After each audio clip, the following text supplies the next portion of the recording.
All right, stocks are rocky today, guys, so that means we have to break down a couple stocks. We have 5 in particular in this video that I think are a little oversold, some more than others, and I think the charts are looking pretty good. So we have to break down entry, exit points, stocks, again, 5 that I'm looking at, why I'm watching these, right? And of course, we'll break down the overall market, see what's going on there, but first, hit the like button, guys. Make sure to subscribe. Join the Patreon for my portfolio updates. We post those every single week, 2-3 times a week. Whenever I'm buying stocks, I post it on Patreon, guys. And there's a private Discord, plus more. Check it out. Link down below, pinned in the comments as well. Or go to stassurfs.com/Patreon. And with that being said, cheers. Let's get into it. So right now, we're about to get into Power Hour here on this beautiful Tuesday, although it is freaking cold here where I'm at, guys, in New Jersey. It's like 20 degrees, but hey, it's not that bad. Things could be worse. It's the holiday season. It's a beautiful time, right? And again, a lot's going on here. And the stock market is waiting for tomorrow patiently, or maybe not so patiently, because tomorrow we're getting the Fed funds rate decision. And at this point, based on, Polymarket, Kalshi, the prediction markets, what I'm seeing out there, we're going to get a rate cut of 25 basis points, which the market really has priced in at this point. What would shock the market would be a 50 basis point rate cut. You always see things on Twitter, oh, we're going to get a 50 basis point cut. The Fed's going to shock the market. Emergency 50 basis point cut like we got, whenever that was recently, more than a couple months ago, like a year ago at this point, 2 years ago, whenever that emergency rate cut was. If we got something like that, okay, that would cause the market to rip, right? But at this point, it's like the calm before the storm. Not much is going on, but we are chopping around across the board on the indices. The Dow's down about 0.25%. S&P's flat. QQQ's up, 0.1%? Really nothing. As the Russell is up a good amount, actually. 0.5%. I think the Russell hit an all-time high today. Yeah, we just hit an all-time high. Think about that. And the Russell, by the way, oh my God, look at that. Beautiful cup and handle breakout. You're seeing it here clear as day. 25.40 on the Russell, all-time high. Beautiful. Silver is up as well.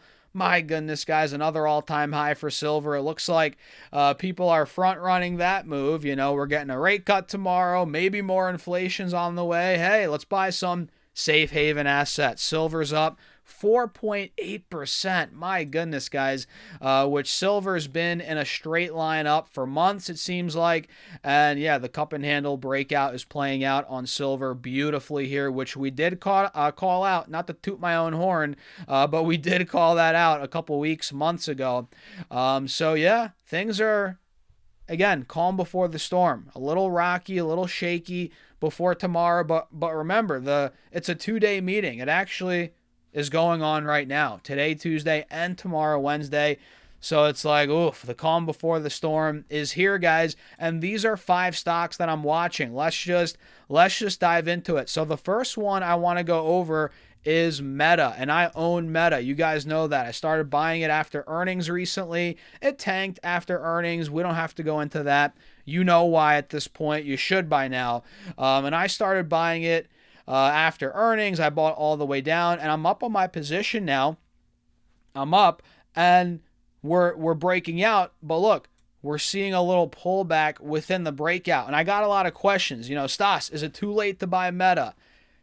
Has the ship sailed? It hasn't. It's not too late. The valuation is still pretty good. We're not in the 500s anymore, but we're at 650. I bought shares in the 650s like a month ago.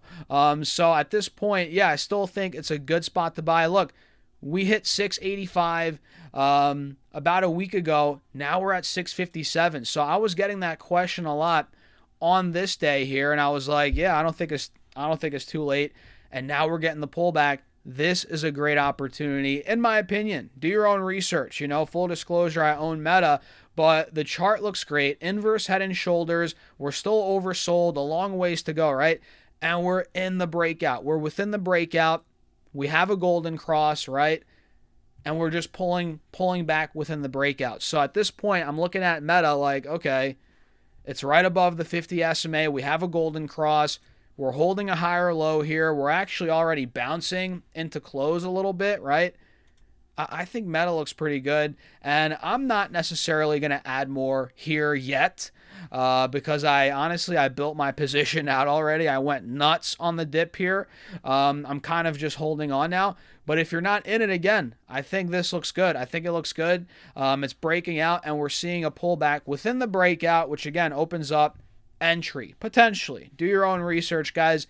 Understand what you're getting yourself into, and for me, I'm in Meta till to at least $700 plus. I'm in this stock at least, honestly, forget 700, 800 to 850. I think that's where we're going. People are saying 1,000. 1,000 might be a little too nuts for the next 12 months, but I think 12-month price target 800, 850, totally in the cards. I think maybe 850 could be arguably a little too much, but conservatively, man, $750, $800, no problem. I think Meta's going there. So yeah, this solid dip. I like it still. UNH is another one that I'm not in this one yet. I'm kind of waiting for the confirmation. I think we covered it recently, maybe a week or two ago, right? Still waiting for the confirmation. My alert set at 342 on UNH. That's right by the 180 SMA, right by the highs from the middle of November. We actually got hit there as well earlier this month of December. So I think if UNH could break through that point, we have a little inverse head and shoulders action as well here. If we could rush through 342, I think UNH could see a big move towards 370, 375, 400, dare I say. I think that's where we could be going. So I like UNH, but I'm waiting for the alert. 342, and quite frankly, I'd like to see it above 345, and we'll go from there. So I'll put my alert at 345. Mark is at or above. That is UNH. So that is the second stock. I'm losing track here, guys. Am I freaking stupid or something? Oracle's number 3, which I own Oracle. I don't own UNH. I said that 5 times. Meta I own. I actually don't own shares of Oracle, but I own options, right? Call options. And the stock's up today about 0.5%. This is another one which it's the moment of truth. The company reports earnings tomorrow, so it's the double whammy for Oracle. Not only, there's 3 big things going on right now. Not only are we getting rate cuts tomorrow, whatever Powell says in the press conference, that's going to move the market as well. We have that. We have the fact that now NVIDIA can sell H200 to China again with a 25% tariff, right? Who knows how that's going to play out? That's another thing moving these AI stocks. And we have their earnings tomorrow. Earnings tomorrow, guys, are going to be nuts. And people are speculating we're going to get a big pop. We're going to move. And I'm in call options, not necessarily just for that. I think overall Oracle is a bit oversold. I think the pessimism is reaching its peak, or maybe it already has. Now it's coming back a little bit. Not the pessimism, but the stock rebounding. It's coming back. So I'm looking at this like, all right, I think Oracle ultimately is going to rebound over the coming weeks. And I do think that earnings will fuel it. I really do. So that is part of it, obviously, the earnings side. But ultimately, I think Oracle is going to rebound regardless. And I think we're going to be back in the mid 200s before we know it. So I'm in the $200 calls that expire in March of 26, obviously, but March 20th. So I'm in those right now.